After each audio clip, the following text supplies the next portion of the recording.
I am going to feed the birds rice so they don't eat my seeds. और आज इतनी प्यारी धूप थी ना, क्या बताओ। और मैं इधर चावल दे देती हूँ क्योंकि इधर बर्ड्स के ड्रॉपिंग से जिससे पता चलता है बर्ड्स यहाँ पे आके बैठते हैं। और लो ये आ भी गए। आफ्टर इंजॉइंग द सनलाइट मैं गई अपने कटिंग्स की तरफ जो मैंने कल लगाया था।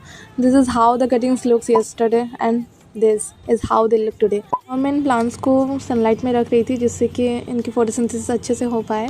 Now I am going to buy some plants. तब तक के लिए टाटा।